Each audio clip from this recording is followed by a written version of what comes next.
Hello everyone, अहिले हामी छौँ कागेश्वरी मनोहरा पार्क। म र मेरो भाइ आएको थियो। भाइ चाहिँ अगाडि गइसक्यो होइन।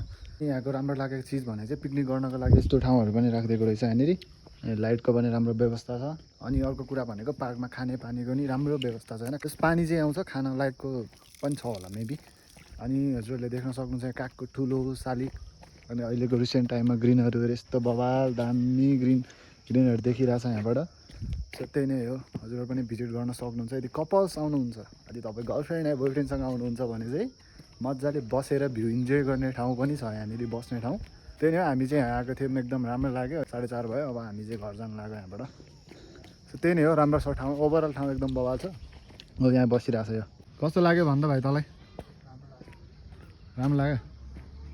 ल ल ल ल अनि यसको अनुहारमा हेर ल खुसी। ओहो पार्कमा हुनुपर्ने एउटा चिज, मान्छेहरू आउनुहुन्छ पिकनिकहरू गर्नुहुन्छ नि त, त्यसको लागि फोहोर फाल्नको लागि डस्टबिन चाहिँ मैले खासै देखाएको थिएन अरू ठाउँमा घुम्ने बेला, तर यहाँनिर चाहिँ राखेको रहेछ है 2-3वटा ठाउँमा। जस्तै यहाँ पनि छ। सो त्यही नै हो, ओभरअल ठाउँ एकदम राम्रो छ। हजुरहरू पनि काठमाडौँ नजिकै कतै घुम्न जाने, अब आफ्नो पार्टनरसँग टाइम स्पेन्ड गर्न चाहनुहुन्छ भने चाहिँ this place perfect for you होइन। धेरै टाढा पनि छैन, काठमाडौँदेखि हजुरहरू त्यही आधी घन्टा 45 मिनट, बढी भयो 1 घन्टामा त आरामले पुगिन्छ है त। So thank you for watching.